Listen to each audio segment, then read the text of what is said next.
आजचा एक व्हिडिओ तुमच्या आयुष्याला कलाटणी देऊ शकतो.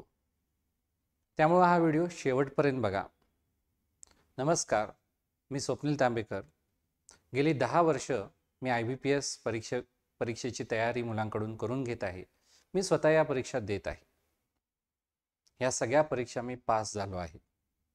यामध्ये फक्त पास झालो नाही तर कट ऑफपेक्षा साधारण एक 25-30चं लीड घेऊनच मी पास झालो आहे. त्यामुळं या परीक्षा कशा क्रॅक करायच्या हे मला चांगलंच माहीत आहे. आणि फक्त मलाच नाही तर माझे विद्यार्थी तुम्ही बघा, हे देखील या परीक्षामध्ये टॉपर राहिलेले आहेत. त्यामुळं एक टॉपरची मानसिकता काय असते याची मला चांगली कल्पना आहे. त्यामुळे हा व्हिडिओ तुम्ही शेवटपर्यंत बघा. आजच्या या व्हिडिओमध्ये जी टेट परीक्षा आहे ही नेमकी कशी द्यायची, यासाठी मानसिकता काय ठेवायची हे आपण बघणार आहोत. आजच्या या व्हिडिओचा विषय एक म्हणजे पेपर टेकिंग स्ट्रॅटेजी, 30-50 स्ट्रॅटेजी, जी मी यूज करतो. 200 मार्कचा पेपर असेल, 2 तास वेळ असेल तर, आणि माझे विद्यार्थी देखील यूज करतात. त्यानंतर वेळेचे योग्य नियोजन कसं ठेवायचं, मानसिकता कशी ठेवायची, नॉर्मलायझेशनचा परिणाम कमीत कमी आपल्यावर कसा होईल याची काळजी कशी घ्यायची, आणि परीक्षा कालावधीमध्ये काय करायचं आणि काय नाही हे आपण आज डिटेलमध्ये बघणार आहोत. तर पहिलं म्हणजे डॉक्युमेंट कुठले कॅरी करायचे, इथून सुरुवात करूया. एक लक्षात घ्या, पहिला तुमचं जे हॉल तिकीट आहे ते डाउनलोड करून घ्या, प्रिंट काढून घ्या. कलर प्रिंट घेण्याची अजिबात आवश्यकता नाही. पण ब्लॅक अँड व्हाईट असली तरी त्यामध्ये तुमचा चेहरा दिसून ओळखून आला पाहिजे. ओके. त्याच्यासोबत तुम्हाला एक ID कार्ड ओरिजिनल आणि त्याचं झेरॉक्स घेऊन जायचं आहे. आधार कार्ड चालणार नाही. ID कार्डवरचं जे नाव असेल ते सेम नाव तंतोतंत हॉल तिकीटवरच्या नावाशी जुळलं पाहिजे. काही मिसमॅच असेल तर त्याचं एक सिंपल अफिडेविट तुम्हाला वकिलाकडून करून घ्यायचं आहे. तुमचा तो विषय मिटेल. ओके. गॅझेट वगैरे असेल तर काय प्रश्न नाही, पण जर थोडं जरी मिसमॅच असेल तर तुम्हाला अफिडेविट करून घ्यावं लागेल. दुसरी गोष्ट, आतमध्ये गेल्यानंतर तुम्हाला तिथं तुमचा थंब घेतला जाईल. थंब व्यवस्थित द्या. सगळी प्रोसिजर तुम्हाला तिथं सांगितली जाईल. गेल्यानंतर ज्यावेळी तुम्ही सिस्टमसमोर बसाल, पेपर लगेच सुरू होत नाही. साधारण अर्धा-पाऊण तास वेळ जातो. 1 तास देखील लागू शकतो. तर तिथं गेल्यानंतर तुम्हाला लगेच रफ पेपर देत नाहीत. रफ पेपर प्रोव्हाइड करतात, घरून घेऊन जाण्याची आवश्यकता नाही.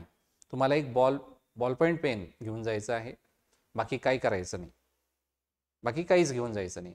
ऑब्व्हियसली तुम्ही वॉटर बॉटल घेऊन जाऊ शकता, पण ट्रान्सपरंट असली पाहिजे, त्याच्यावर कुठलाही स्टिकर नसला पाहिजे. त्यानंतर रफशीट जे आहे हे सफिशियंट अमाऊंटमध्ये तुम्हाला दिली जाते, ज्यामध्ये सगळा पेपर आपला व्यवस्थित सॉल्व्ह करून होऊ शकतो. कमी पडले तर तुम्ही ते जे तिथले जो कोण परीक्षक असतील, इन्व्हिजिलेटर असतील, त्यांच्याशी तुम्ही संपर्क साधा, हात वर करा, ते तुम्हाला प्रोव्हाइड करून देतील. त्यानंतर PC मध्ये काय प्रॉब्लेम असेल तर तो अगोदर चेक करून घ्या. अगोदर आपण काय चेक करून घेऊ शकतो? पहिली गोष्ट, आपल्याला तर कीबोर्ड यूज करायचा नाही आहे. तुम्हाला तिथे गेल्यानंतर युजरनेम पासवर्ड जो तुमच्या कॉलेटरवर असतो तो टाकायचा आहे. तिथं मला सगळी ही गोष्ट सांगितली जाईल. काही डाऊट असला हात वर करायचा, डाऊट क्लिअर करून घ्यायचं. त्यानंतर PC प्रॉब्लेम जो असतो तो सुरुवातीला आपल्याला कळू शकतो. तो म्हणजे एका गोष्टीबद्दल, माऊस क्लिक होतं की नाही, माऊस क्लिक व्यवस्थित होतं की नाही हे चेक करा.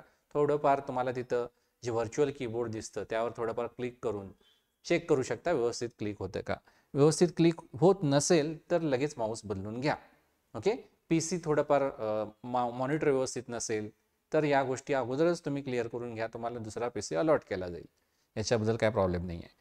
पेपर चालू असताना जर PC मध्ये काय प्रॉब्लेम आला तर घाबरून जायचं नाही, पॅनिक व्हायचं नाही. जर तुमचा PC अचानक बंद पडला तर त्या ठिकाणी तुमची एक्झाम पॉज होते, वेळ तिथं थांबतो, आणि त्यानंतर ज्यावेळी तुम्हाला परत सिस्टम अलॉट केली जाईल त्यावेळी जिथं तुमचा पेपर थांबला होता तिथून पुढे पेपर सुरू होतो. हा मी स्वतः अनुभव घेतलेला आहे. सगळ्या परीक्षा मी दिलेत, त्यामुळे सगळ्या प्रकारच्या परीक्षा दिलेल्या आहेत. मला माहीत आहे की नेमका हा टाईम तिथं थांबत असतो. ओके. त्यामुळे याची तुम्ही अजिबात काळजी करू नका. पण या गोष्टीमुळे पॅनिक तेवढं होऊ नका. त्यानंतर आपण येऊया सगळ्यात महत्त्वाचं, ते म्हणजे पेपरची मानसिकता कशी असली पाहिजे. यामध्ये मी 3 भागामध्ये डिवाइड केलेलं आहे. पहिलं म्हणजे एक दिवस आधी तुमची मानसिकता काय असली पाहिजे. हा ज्यावेळी तुम्ही व्हिडिओ बघत असाल तर असं मला वाटतं की मे बी तुमचा उद्या परवा 2 दिवसानंतर पेपर असणार आहे. त्यामुळे तुमची मानसिकता नेमकी आता कशी असली पाहिजे. एक दिवस अगोदर तुमचा पेपर जर असेल, एक दिवस अगोदर तुम्हाला नर्वस फील होणं, अँक्झायटी येणं हे खूप खूप कॉमन आहे. आपण जिवंत असण्याचं ते लक्षण आहे असं मी मानतो. पण घाबरलं पाहिजे, भीती वाटली पाहिजे, पण हे अति होता कामा नये. जर तुम्हाला याचा त्रास होत असेल तर कुठल्याही तुमच्या आवडत्या व्यक्तीशी तुम्ही बोला. तुमच्या भावाशी, बहिणीशी, मित्राशी, मैत्रिणीशी, तुमच्या स्पाऊस सोबत तुम्ही याच्याबद्दल बोला. काहीही बोला, याच्याबद्दलच बोलू नका, कुठल्याही विषयाबद्दल बोला. खूपच जास्त टेन्शन आलं तर सरळ एक मूवी बघून टाका, गाणी ऐका, पण स्वतःला रिलॅक्स ठेवा. ओके. आदल्या दिवशी झोप घेणं व्यवस्थित फार फार महत्त्वाचं आहे.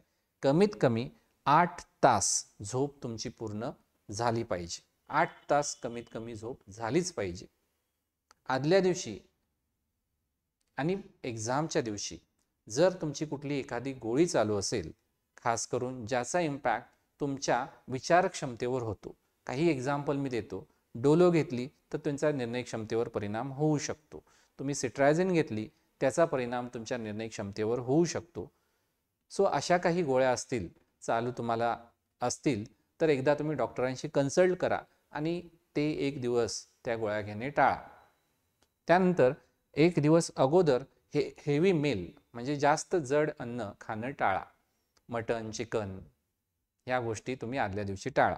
पेपरच्या दिवशी देखील तुम्ही जड अन्न खाणं टाळा. पेपर झाल्यानंतर बिंदास तुम्ही खा, पण तुमचा दुपारी पेपर आहे किंवा 4 वाजता 3 वाजता पेपर आहे आणि तुम्ही मस्तपैकी मटणावर ताव मारून पेपरला चाललाय, अशा गोष्टी करू नका. कारण ह्याच्यामध्ये देखील एक कारण आहे, लक्षात घ्या. कारण जर तुम्ही हेवी मील घेतलं, हेवी तुम्ही जेवला तर आपले सगळे जे एनर्जी आहे ते पचवण्यावर लागते. त्यामुळं थोडाफार तुमच्या परफॉर्मन्सवर इम्पॅक्ट होऊ शकतो. झोप देखील येऊ शकते. त्यामुळं या गोष्टी टाळा. त्यानंतर ज्यांची एक दिवस अगोदर मी सांगितले आहे रिलॅक्स ठेवा, अजिबात टेन्शन घेऊ नका. हे टेन्शन घेऊन कोणाचा फायदा झालाय का? फायदा कोणाचा होणार आहे माहिती आहे? तुम्ही टेन्शन घेतलं तर फायदा फक्त तुमच्या प्रतिस्पर्ध्याचा होणार आहे. त्यामुळं टेन्शन घेऊ नका. परफॉर्मन्स तुमचा 100% डाऊन येणार म्हणजे येणार. ह्या शेवटच्या एक दिवसामध्ये तुम्ही अभ्यास केला, भरपूर व्हिडिओ बघितला म्हणून तुमचे मार्क्स वाढणार नाही आहेत. एक लक्षात घ्या, हे एक युद्ध आहे आणि युद्धाची तयारी ही युद्धाच्या आदल्या दिवशी तयार करायची नसते, शांततेच्या काळात करायची असते. आता तुम्हाला फक्त युद्धावर जाऊन लढायचं आहे, युद्धभूमीवर जाऊन लढायचं आहे.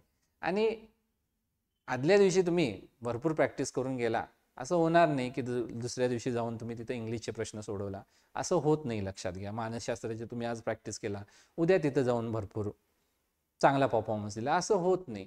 या गोष्टी शक्यतो टाळा. खास करून जे मॅरेथॉन व्हिडिओज वगैरे बघतात त्यांनी देखील या गोष्टी टाळायच्या. त्यामुळे देखील मी या 2 दिवसामध्ये कुठला व्हिडिओ टाकला नाही, कारण हा वेळ तुम्हाला मॅरेथॉन व्हिडिओ बघण्याची नाही आहे, ही वेळ तुम्ही प्रॅक्टिस करण्याची आहे. पण प्रॅक्टिस देखील उगाचच कुठल्याही नवीन प्रकाराचं करायचं नाही. जी शस्त्र तुमची आहेत त्यांना फक्त तुम्हाला धार लावायची आहे. धार लावायची म्हणजे काय? जे तुम्हाला येतं त्याचीच प्रॅक्टिस करायची आहे, नवीन कुठलंही ट्राय करायचे नाही. ओके. सो स्ट्रॅटेजी काय असेल ते मी तुम्हाला पुढे सांगेनच. ज्यांची पहिल्या दिवशी पहिल्या शिफ्टला एक्झाम आहे त्यांच्या मनामध्ये एकदम भीती असेल तर घाबरून जाऊ नका. सगळ्यात लकी तुम्ही आहात असं मी मानतो. का मानतो? कारण पहिल्या शिफ्टला ज्यांची फर्स्ट शिफ्टला एक्झाम असते त्यांना पेपर कसा आहे येणार आहे हे कुणालाच माहीत नसतं. पण नंतर जसं जसं हा पेपर बाहेर येतो तसं लक्षात येतं की अरे हा असा पॅटर्न आहे, हा क्वेश्चन टाईप आपल्याला येणार आहे. त्यामुळे नंतरच्या शिफ्टमधल्या मुलांचा ओव्हरऑल स्कोर वाढतो आणि फर्स्ट शिफ्टवाल्यांचा ओव्हरऑल स्कोर हा कमी राहतो. त्यामुळे नॉर्मलायझेशनचा फायदा ऑब्व्हियसली फर्स्ट शिफ्टवाल्यांनाच होणार आहे. इथं तुम्हाला चांगले मार्क्स जेवढे तुम्हाला येतात ना तेवढे तुम्ही अटेम्प्ट करून यायचे आहेत. मार्क्स तुम्हाला नॉर्मलायझेशनमुळे नक्कीच जास्तच मिळणार आहेत. बाकीच्या शिफ्टवाल्यांनी घाबरून जायचं नाही. बाकीच्या शिफ्टवाल्यांनी ज्यांचा पहिला शिफ्ट झालाय, दुसरा शिफ्ट झालाय, त्यांना फोन करायचा किंवा त्यांना भेटायचं आणि कुठले प्रश्न पडलेत हे विचारायचं नाही. त्यांनी फक्त एकच विचारायचं, वेगळं काय आलं आहे का? कुठले प्रश्न जर तुम्ही विचारला तर तुम्ही एक प्री डिफाईन माइंडसेटने तिथं एक्झाममध्ये जाणार. त्याने सांगितलं तुम्हाला अरे पेपर सोपा होता, ओढून आलो मी, आणि तुम्ही तिथं गेला, 30 मिनिटात तुमचे 10 अटेम्प्ट झाले, तर त्याचा सायकोलॉजीवर तुमचा 100% परिणाम होणार. त्यामुळं असा प्री डिफाईन माइंडसेट टाळायचा आहे आपल्याला. अगोदरच मनामध्ये काहीतरी घेऊन तिथं पेपरला जायचं नाही. मनामध्ये काहीतरी घेऊन म्हणजे हा पेपर सोपा आहे, पेपर अवघड आहे, या माझ्या मित्राचे 170 अटेम्प्ट झाले, माझ्या मित्राचे 140 करेक्ट अटेम्प्ट झालेत, हे असं नाही करायचं. त्याला विचारायचं नाही तुझे किती अटेम्प्ट झाले, अजिबात प्रश्न हा विचारू नका. मित्राला तर अजिबातच विचारू नका. मित्राला एकच विचारा की बाबा याच्यामध्ये वेगळं काय आलं होतं का, असा कुठला प्रश्न होता का जिथं तू अडकला होतास, कुठल्या टाईपचे प्रश्न आले होते, हे याची माहिती घ्या. त्याने अटेम्प्ट किती गेले हे अजिबात विचारू नका. त्याला तर पहिली गोष्ट तुम्ही खडसावून सांगा, अटेम्प्ट केलेलं मला अजिबात सांगायचं नाही, तुझे किती अटेम्प्ट झाले हे अजिबात सांगायचं नाही. ओके, हे फार फार महत्त्वाचं आहे. अदरवाईज दुसऱ्याने सांगितलं आणि त्याप्रमाणे तुम्ही माइंडसेट घेऊन गेला आणि थोडं इकडे तिकडे झालं तर मग सगळं कल्याणच होईल. त्यामुळे बाकीच्या शिफ्टवाल्यांनी ही मानसिकता तयार करणं फार फार गरजेचं आहे. नवीन कुठलाही प्रश्न प्रकार तुम्ही ट्राय करायचा नाही. आता पुढे जाऊया एक्झाम टेकिंग स्ट्रॅटेजी. आता सगळ्या मानसिकता मी क्लिअर केली. एक्झाम हॉलमध्ये तुम्ही बसला आहात, तुमच्यासमोर पेपर आहे. आता पेपर टेकिंग स्ट्रॅटेजीज बद्दल आपण बोलूया. पहिलं म्हणजे एक्सपेक्ट द अनएक्सपेक्टेड. म्हणजे काय तर एक लक्षात घ्या, IBPS नोटरियस आहे, कुविख्यात आहे. कशासाठी कुविख्यात आहे माहिती आहे, तर अचानकपणे पेपर पॅटर्न बदलण्यामध्ये. IBPS यासाठीच मला ॲक्च्युली आवडतं, कारण ज्याची चांगली तयारी झालेली असते तोच या मग अशा अचानक काहीतरी आलं तर तग धरू शकतो, असा माझा विश्वास आहे. आणि मला त्यावेळी आणि माझ्या विद्यार्थ्यांना त्याचा फायदा झालेला आहे. सो ज्यावेळी अनएक्सपेक्टेड येतं त्यावेळी काय करायचं, जे तुम्हाला माहीत आहे तेच प्रश्न अटेम्प्ट करून यायचे. बघा, अनएक्सपेक्टेड कुठे येऊ शकतं, रिझनिंगमध्ये येऊ शकतं, मॅथ्समध्ये येऊ शकतं, बाकी कुठे येऊ शकतं, हे 2 विषय सोडून तर काही येऊ शकत नाही. आलं तर जास्तीत जास्त काय येईल, जास्तीत जास्त IBPS प्युअर IBPS पॅटर्नचे 80 प्रश्न तुम्हाला येतील. प्युअर IBPS पॅटर्नचे येऊ दे, जे तुम्हाला येतात ते तुम्ही अटेम्प्ट करून यायचे. काही वेळा डिफिकल्टी लेवल जास्त टाकतील, वाढवून टाकू दे, ते आपल्याला अटेम्प्टच नाही करायचे. जे तुम्हाला येतात ते प्रश्न अटेम्प्ट करून या, तुमचं सिलेक्शन नक्की होईल. लक्षात आलं? सो एक्सपेक्ट द अनएक्सपेक्टेड, मानसिकता तयारी ठेवा त्याची. पहिली शिफ्ट झाल्यानंतर हा विषय येणारच नाहीये, पण तुम्ही देखील याची तयारी ठेवली पाहिजे, खास करून फर्स्ट डे फर्स्ट शिफ्टवाल्यांनी. बाकीच्या नंतर पेपर बाहेर येतो. त्यानंतर ॲक्युरेसीवर फोकस करायचा की सर अटेम्प्टवर फोकस करायचा, हा एक प्रश्न बऱ्याच मुलांच्या मनामध्ये असणार आहे. एक लक्षात घ्या, नॉर्मलायझेशनमध्ये काय होतं, नॉर्मलायझेशनमध्ये वेगवेगळ्या शिफ्टमध्ये काही शिफ्टच्या मुलांचे मार्क्स पेपर सोपा असल्यामुळं वाढणार आहेत, काही शिफ्टच्या मुलांचे मार्क्स पेपर थोडासा डिफिकल्ट आल्यामुळं कमी होणार आहेत. मग या केसमध्ये काय केलं जातं, तर जे वाढलेले आहेत त्यांचे मार्क्स थोडेफार कमी केले जाऊ शकतात, किंवा ज्यांचे कमी केले त्यांचे वाढवले जातात. खास करून वाढवलेच जातात, फार कमी वेळा होतं, पण वाढवले जातात. सो नॉर्मलायझेशनच्या फॉर्म्युल्यामध्ये कुठेही तुम्ही किती चुकीचे केले आहेत याला मार्क्स नाही आहेत. आपला जो पेपर आहे 4 पर्याय आहेत आणि कुठेही निगेटिव्ह मार्किंग नाही. त्यामुळं अटेम्प्ट तर तुम्हाला 100% करायचं आहे, म्हणजे 200च अटेम्प्ट झाले पाहिजे, 200पेक्षा खाली कोणाचं नाही झालं पाहिजे. पण जेन्युइन अटेम्प्टची संख्या मात्र तुमची वाढली पाहिजे. जेन्युइन अटेम्प्ट म्हणजे तुमचे 100% ॲक्युरेसीने होणारे अटेम्प्ट, हे तुमचे मिनिमम तेवढे मार्क्स पडतील याची गॅरंटी देणारे असले पाहिजेत. जे रिझनिंगचे असतील, मॅथ्सचे असतील, मानसशास्त्राचे असतील, मराठीचे असतील, इंग्लिशचे असतील, यामध्ये 100% ॲक्युरेसीने तुम्ही जेवढे जास्तीत जास्त कराल ना ते बेटर आहे. तुम्ही म्हटला सर मी जेन्युइन माझे अटेम्प्ट झालेत एक साधारण 120, सो 120 चांगली गोष्ट आहे ना. जेन्युइन अटेम्प्ट तुमचे 120 म्हणजे ॲक्युरेसी तुमच्या 120 मध्ये 100% मध्ये असली तर वरचे तुम्ही 80 तर ऑब्व्हियसली गोळ्या मारून येणार आहात. मग इथं नॉर्मलायझेशनचा फायदा ज्याचे 120 झालेले आहेत आणि ज्याचे 130 झालेले आहेत आणि ज्याचे 80 झालेले आहेत सगळ्यांवर होणार आहे. पण याचा सगळ्यात जास्त बेनिफिट कुणाला होणार, तर ज्यांचे 120 130 झालेले आहेत त्यांना याचा फायदा होणार. ह्याला कमी फायदा होणार पण याला कमी फायदा होणार, लक्षात घ्या. ओके, सो यांचे मार्क्स वाढू शकतात. लक्षात आलं? त्यामुळं तुम्हाला अटेम्प्ट तर 100% करायचं आहे, याचा काय नॉर्मलायझेशनशी संबंध नाही आहे. ॲक्युरेसी जास्तीत जास्त ठेवण्याचा प्रयत्न करा, ॲक्युरेटली करा. उगाच अटेम्प्ट वाढवायचेत म्हणून काहीही करू नका. जेवढे तुम्ही अटेम्प्ट वाढवण्यासाठी वेळ देता ना, तेवढ्या ह्याच्यामध्ये 5 एक्स्ट्रा मार्क्स तुम्ही सॉल्व्ह कराल. आणि 5 मार्क म्हणजे कॉम्पिटिशन एवढी आहे, 5 मार्कमध्ये तुम्ही फार मोठा फरक आयुष्यामध्ये फार मोठा फरक पडू शकतो तुमच्या, एक लक्षात घ्या. त्यानंतर नॉर्मलायझेशन आपल्या हातात नाही. नॉर्मलायझेशन ही गोष्ट आपल्या हातात नाही, मग याचा विचार करायचाच नाही. आपण याचा विचार करायचा नाही. आपण आपल्या ॲक्युरेसी आणि त्यानंतर जे काही शिल्लक राहतील ते गोळ्या मारण्यावर करायचं आहे. सो नॉर्मलायझेशन आपल्या हातात नाही, त्यामुळे हे डोक्यातून काढून टाका. जे आपल्या हातात आहे, काय हातात आहे, जाऊन तिथं आपला बेस्ट परफॉर्मन्स देणे. एक लक्षात घ्या, एक महत्त्वाचं वाक्य, फार महत्त्वाचं वाक्य. जर 200 प्रश्नांपैकी जे प्रश्नांची उत्तरं तुम्हाला येतात तेवढेच प्रश्न तुम्ही सोडवून आला, तुमचं सिलेक्शन पक्का आहे.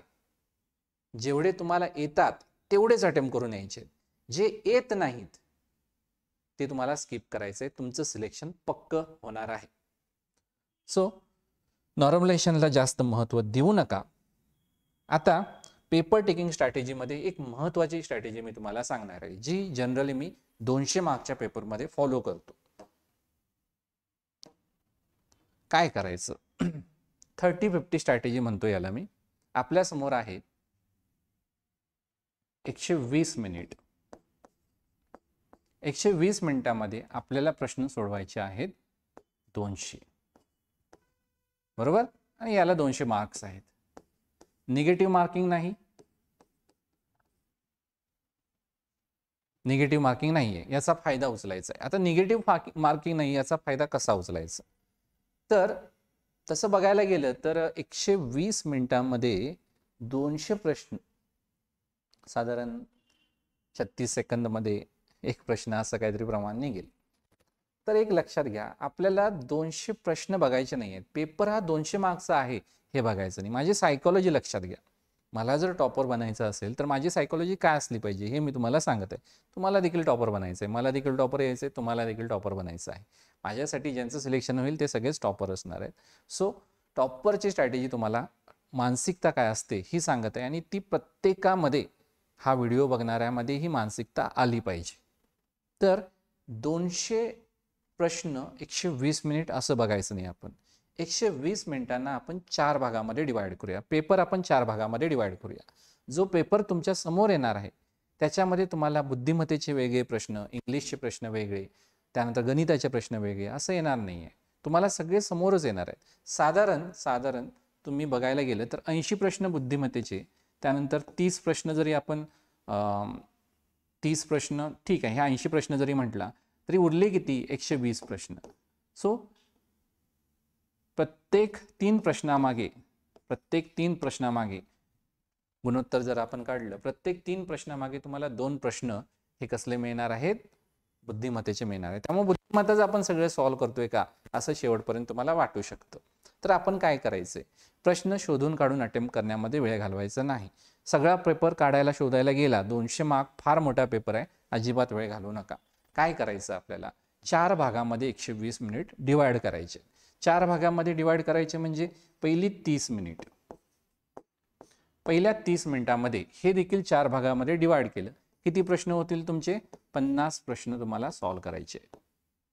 तर सॉल्व्ह करायचे जे आहेत, हा वाक्य ना हे मी फार काळजीपूर्वक वापरत आहे. परत एका, 50 प्रश्न सॉल्व्ह करायचे म्हणजे काय, तर तुम्हाला 50 प्रश्न बघायचे आहेत.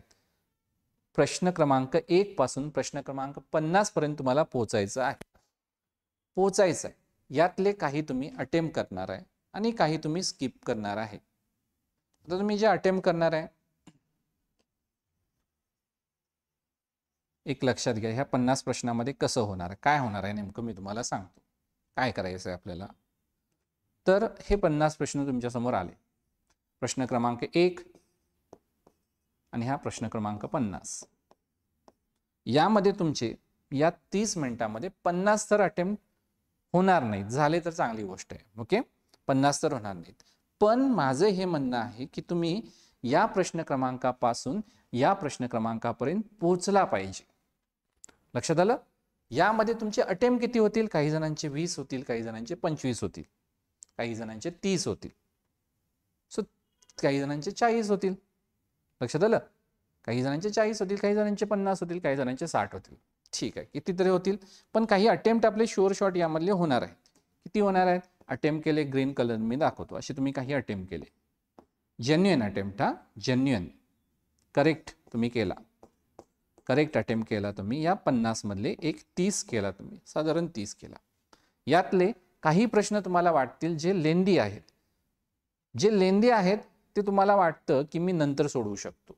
सो याला आपण काय करणार आहे? मार्क फॉर रिव्ह्यू मधून जे येणार आहेत याच्यामध्ये वेळ घालवणार नाही आपण. प्रश्नपत्रिका फार फार मोठी आहे. सो याला करायचं आहे आपल्याला mark for review. Mark for review तुम्ही एक 10 केला. त्यानंतर असे काही प्रश्न असणार आहेत जे तुम्हाला हा प्रश्न प्रकारच माहीत नाही. असे काही प्रश्न जे प्रश्न प्रकारच माहीत नाही किंवा ज्याच्यामध्ये तुम्ही वीक आहात, जे तुम्हाला जमतच नाही. म्हणजे काही जणांना मे बी स्क्वेअर अरेंजमेंट जमणार नाही, काही जणांना मे बी समांतर मांडणी जी आहे, समांतर ओळीतील मांडणी ही जमणार नाही. सो असे काही प्रश्न तुम्ही स्किप करणार आहे. अशा रीतीने तुम्ही करेक्ट केला आहे सपोज 30, मार्क फॉर रिव्ह्यू केला 10 आणि स्किप केला 10. पहिल्या प्रश्नापासून 50व्या प्रश्नापर्यंत तुम्हाला या 30 मिनिटांमध्ये पोहोचायचं आहे. लक्षात आलं? तुमच्या समोर 200 मार्क्स 200 प्रश्न नाही आहेत, 200 प्रश्न नाही आहेत. तुमच्या समोर पहिले 50च प्रश्न आहेत आणि या पहिल्या 50 प्रश्नांना अटॅक करायचं आहे पहिल्या 30 मिनिटांमध्ये. असंच तुम्हाला उरलेल्या 4 भागामध्ये ही प्रश्नपत्रिका सोडवायची आहे. 30 मिनिटांमध्ये 50 प्रश्न. पुढे 1 तास होईल, नेक्स्ट 1 तास होईल, म्हणजे पुढची 30 मिनिटं. हेच रिपीट करायचं आपल्याला. Next 30 minute. Okay, next 30 minute म्हणजे तुमचं इथं मी लिहितो वाटल्यास 1 to 50 question. Question number 1 to question number 50. त्यानंतर पुढच्या 30 मिनिटांमध्ये पुढचे 50 प्रश्न, question number 51 to question number 100. So एका तासामध्ये तुमचा निम्मा पेपर बघून झाला पाहिजे. यातले तुमचे करेक्ट मे बी 30चं जर तुमचं असेल तर मे बी एका तासामध्ये 60 होतील. 40 केला अर्ध्या तासामध्ये तर एका तासामध्ये तुमचे 80 होतील. हे प्रमाण हे जे आहे हे तुम्हाला कुठल्याही परिस्थितीमध्ये फॉलो करायचं आहे. 30 मिनिटांमध्ये 50 प्रश्नापर्यंत तुम्ही पोहोचला पाहिजे. आता हे पोचायचं असेल तर तुमच्या डोक्यामध्ये माइंडमध्ये एक बॅक ऑफ द माइंड राहील, हा मला 50व्या प्रश्नापर्यंत पोचायचं आहे, मला या 30 मिनिटांमध्ये पुढच्या 1 तासामध्ये मला 100व्या प्रश्नामध्ये पोचायचं आहे, म्हणजे मला इथं या प्रश्नामध्ये वेळ घालवून चालणार नाही, स्किप करा स्किप करा. हे महत्त्वाचं आहे. प्रश्न तुम्ही किती सोडवता, कोणते सोडवता, यापेक्षा तुम्ही कुठले प्रश्न स्किप करता यावर तुमचं यश अवलंबून आहे, यावर तुमची नोकरी अवलंबून आहे. लक्षात घ्या. त्यानंतर सेम आपल्याला 1 तास झाला. काही जणांचे बघा एका तासामध्ये 100 होणार नाही, काही जणांचे 80 होतील, काही जणांचे 90 होतील, काही जणांचे 100, काही जणांचे 110 होतील, काही जणांचे 120 होतील. किती पण होते, 70 जरी झाले, जे काय झालं हे 30 मिनिटांमध्ये काय झालं हे विसरून जा. या 30 मिनिटांमध्ये काय झालं हे विसरून जा. बजावा. 30 मिनिट झाल्यानंतर 30 मिनिट झालेत, संपला विषय. पुढच्या 30 मिनिटावर मी फोकस करणार. स्वतःला बजावा. या पुढच्या 30 मिनिटं माझी आहेत. जे काय झालं ते झालं. तिथं तुम्ही बेबी अडकून बसला, अडकून बसू दे, नो प्रॉब्लेम. ओके सर, पुढच्या 30 मिनिटावर मला फोकस करायचा आहे. 70व्या प्रश्नापर्यंत तुम्ही असला तर आता डायरेक्ट 101 प्रश्न घ्यायचं नाही. 1 तास झाल्यानंतर 71व्या प्रश्नापासूनच सुरुवात करायचं, पण टार्गेट ठेवायचं 150 पर्यंत मी पोहोचणार आहे. थोडंसं तुम्हाला जास्त प्रश्न स्किप करावे लागतील, बरोबर. स्पीड थोडंसं वाढवावं लागेल, थोडे जास्त प्रश्न तुम्हाला स्किप करावे लागतील. सो पुढच्या 30 मिनिटांमध्ये तुम्ही 100व्या प्रश्नापर्यंत पोहोचला. पुढच्या 30 मिनिटांमध्ये तुम्हाला पोहोचायचं आहे, म्हणजे 1.5 तासामध्ये पोहोचायचं आहे तुम्हाला question number 101 to question number 151. हे लक्षात घ्या. Question number 101 to question number 151 पोहोचायचं. यामध्ये बघा स्किप केलेले जे काय असतील ते अटेम्प्ट करायचे नाही आहेत. अजून मी तुम्हाला गोळ्या मारायला सांगितल्या नाहीत, अजून गोळ्या नाही मारायच्या. पुढे जायचं. सेम इथे देखील तुम्ही मे बी 150 पर्यंत पोहोचाल, मे बी तुम्ही 100 पर्यंत पोहोचाल, मे बी तुम्ही 110 120 पर्यंत पोहोचाल. ओके, ते मॅटर करत नाही. आता उरले तुमच्याजवळ 30 मिनिट. 30 मिनिटांमध्ये 30 प्रश्न तर सॉरी 30 मिनिटामध्ये 50 प्रश्न राहिले चांगली गोष्ट आहे. 30 मिनिटामध्ये 100 प्रश्न राहिले तर मात्र जरा काळजी करण्याची गोष्ट आहे. पण अगेन लगेच आठवायचं, काळजी करायची नाही. जे झालं ते झालं, ते काय मी आता बदलू शकत नाही. माझ्या हातात आता 30 मिनिटं आहेत. या 30 मिनिटामध्ये जे सोपे प्रश्न आहेत ते मी सोडवणार आहे. सोप्या प्रश्नावरच मी टार्गेट करणार आहे. सो आपण सुरुवात करूया. पुढचे प्रश्न लास्ट 30 मिनिट, या 30 मिनिटामध्ये तुम्हाला पोहोचायचं आहे. Question number 151. आता एक लक्षात घ्या, हे 30 मिनिटं जरी म्हटले ना तर एक तुम्हाला इथं 25 मिनिट टाकतो. का टाकतो तुम्हाला सांगतो. क्वेश्चन नंबर इथं 150 ना, 151 टू क्वेश्चन नंबर 200 इथपर्यंत पोचायचं आहे. अशा रीतीने जर तुम्ही शेवटच्या प्रश्नापर्यंत पोचला, एक लक्षात घ्या, जर तुम्ही पहिल्या प्रश्नापासून शेवटच्या प्रश्नापर्यंत पोचला, तुम्हाला शिक्षक बनण्यापासून कोणीही रोखू शकत नाही. ऑफकोर्स यामध्ये ॲटलिस्ट प्रत्येक या 30-30 मिनिटाच्या गॅपमध्ये 30 ते 40 तरी तुमचे सुटले पाहिजेत. 30 घ्या, 30 120 मार्क्स होतील.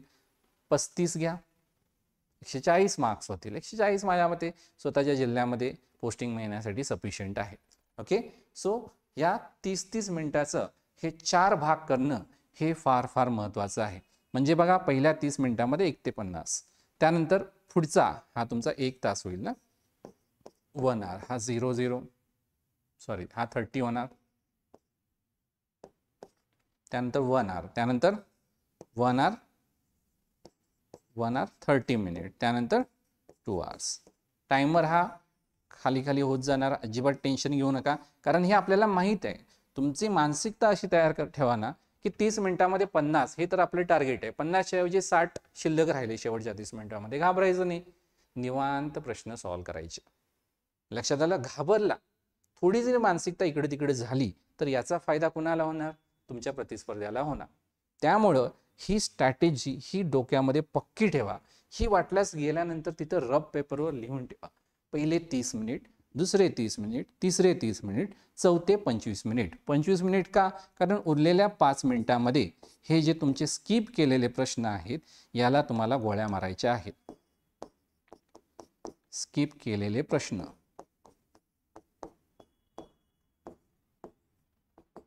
आता स्किप केलेल्या प्रश्नामध्ये यामध्ये तुम्ही कुठलाही एक पर्याय घ्या आणि त्याला तुम्ही टिकमार्क करत चला. D D D D D, A A A A, B B B B B, असं काहीतरी करा. ओके, कारण शेवटी बघा IBPSला कसं खूप ॲनालिटिकल अल्गोरिदम्स आहेत त्यांच्याजवळ. त्यांना माहिती आहे मुलं असे करतात. सो एवढा जास्त काय फायदा होणार नाही, पण सगळ्यांना सेमच फायदा व्हावा असं मला तर वाटतं. त्यामुळे जे तुम्ही स्किप करणार आहे त्याला एकच काहीतरी तुम्ही क्रमांक निवडा. बाकी मी तर स्किप करणार नाही. मी काय करेन हे मी असे स्किप करणार नाही. मी 50 पर्यंत पोहोचण्याचा प्रयत्न करेन. काही प्रश्नामध्ये मी न सोडवता इंटेलिजंट गेस करण्याचा प्रयत्न करेन. काही प्रश्न म्हणजे कुठले जे थोडेसे लेंदी वाटतात, म्हणजे मी नॉन व्हर्बल रिझनिंग आलं, एखाद्या आकृत्यावरचा प्रश्न असेल, वेळ नाही घालवणार. मी 2 ऑप्शन कॅन्सल केले, उरलेल्या 2 मध्ये टिकमार्क करणार, कशाला तरी पुढे जाणार. कारण मला माहिती आहे पुढचे प्रश्न मला सोडवायचे आहेत. या एका प्रश्नात थांबायचं नाही. मला सपोज सिटिंग अरेंजमेंट थोडंफार जमलंय, कुठेतरी अडकलोय, ठीक आहे, जाऊ दे म्हणणार. मी स्किप करणार पहिले ते 5 प्रश्न, पुढे जाणार. किंवा जे काय सॉल्व्ह केले त्याच्या बेसिसवर काय जमतात का बघणार, ऑप्शन एलिमिनेशन वगैरे करून काही मी एक इंटेलिजंट गेस वगैरे करून प्रयत्न करणार. जमलं तरी ठीक आहे, नाही जमलं तरी it's okay, no problem. Okay, so कारण निगेटिव्ह मार्किंग नाही आहे, ॲक्युरसी महत्त्वाची नाही आहे. पटापट सॉल्व्ह करत पुढे जायचं आहे. जे तुम्हाला जमणार नाही, इगोवर पटला ही प्रश्न घ्यायचा नाही. फार मोठे मी पझल सॉल्व्ह केले, सरांनी एवढे डिफिकल्ट सॉल्व्ह करून घेतलेत आणि मला हे जमत नाही, असं जर तुम्ही करून बसला तर मग सगळा घोळ होऊन जाईल. एक लक्षात घ्या, सगळ्यांचाच अभ्यास झालेला आहे, फक्त तुमचाच नाही. बुद्धिमत्ता सगळ्यांनाच सोपं जातं. जे मी 3 प्रश्नपत्रिका घेतल्या आहेत त्याच पद्धतीचा प्रश्नपत्रिका येणार आहे. यामध्ये पुढं कोण जाणार आहे, यामध्ये ज्याची मानसिकता चांगली असेल पेपरच्या दिवशी तो पुढे जाणार आहे. जो कुठल्याही प्रश्नावर जास्त वेळ अडकून बसणार नाही तो शिक्षक बनणार आहे. सो स्ट्रॅटेजीवर सगळा खेळ आहे हा. स्ट्रॅटेजी आता एक लक्षात घ्या, मगाशी मी काय सांगितलं, हे युद्ध आहे आपलं आणि या युद्धभूमीवर तुम्हाला प्रॅक्टिस करायची नसते. युद्धभूमी म्हणजे शांततेच्या काळामध्ये प्रॅक्टिस करायची असते. आता एक मुलांच्या मध्ये ट्रेंड आलाय, सर सोपं आहे, पण सोपं आहे तुम्हाला एकट्याला सोपं नाही, सगळ्यांना सोपं जाणार आहे. पुढे कोण जाणार आहे? ज्याने प्रॅक्टिस केलं आहे तो. बरीच मुलं काय करतात, जे फार चुकीचं आहे मी सांगतो, मुलं व्हिडिओ बघण्यामध्ये वेळ घालवतात. यामुळेच मी गेल्या 2 दिवसामध्ये व्हिडिओ नाही टाकला, कारण ही वेळ व्हिडिओ बघत बसण्याची नाही. ही वेळ तुम्ही स्वतः प्रॅक्टिस करण्याची आहे. लक्षात घ्या, तुम्ही स्वतः प्रॅक्टिस करण्यामध्ये वेळ घालवा. बघण्यामध्ये सोपंच वाटतं, हां सरांनी सोपं करून सॉल्व्ह करून दाखवलं. खास करून मी ज्यावेळी तुम्हाला सॉल्व्ह करून दाखवेल तुम्हाला तर ते सोपंच वाटणार आहे. पण माझ्यासारखी मानसिकता तयार करण्यावर तुमचा फोकस असला पाहिजे. आणि माझ्यासारखी मानसिकता कधी येईल? ज्यावेळी तुम्ही प्रश्न स्वतः घ्याल, तुमच्या हाताखालून जातील हे प्रश्न, ज्यावेळी तुम्ही स्वतः विचार कराल, त्यावेळी तुमची मानसिकता माझ्यासारखी तयार होईल. त्यावेळी तुम्ही देखील माझ्यासारखे चांगले मार्क्स पाडा. एवढंच मला सांगायचं आहे. आणि एक महत्त्वाची गोष्ट, 27 तारखेला मी पूर्ण पेपर तुमच्यासमोर घेऊन येणार. पूर्ण म्हणजे ऑब्व्हियसली रिझनिंग, मॅथ्स, इंग्लिश हे जे माझे आवडते विषय आहेत, हा पेपर मी 27 तारखेला घेऊन येईन. 28ला देखील घेऊन येईन. तुमचा रिस्पॉन्स चांगला मिळाला तर 29ला देखील घेऊन येईल. चांगला रिस्पॉन्स कसा मिळतो यावर सगळं अवलंबून आहे. त्यामुळं 27 तारखेला नक्की वाट बघा. मी तुम्हाला 27 तारखेचा पेपर निश्चितच समोर घेऊन येणार आहे. त्यामुळे जर सबस्क्राईब केलं नसेल तर आत्ताच सबस्क्राईब करून ठेवा, नंतर पश्चाताप करायला नको. सो व्हिडिओ आवडला, लाईक करा, शेअर करा आणि तुमच्या मित्रांना देखील सबस्क्राईब करायला सांगा. तुम्ही सबस्क्राईब केलं असणारच आहे. सबस्क्रायबरची संख्या आपली वाढली पाहिजे. चांगला कॉन्टेंट आपल्याला घेऊन यायचं आहे. त्यामुळं प्लीज परत एकदा रिक्वेस्ट करतो, सबस्क्राईब करा. थँक्यू.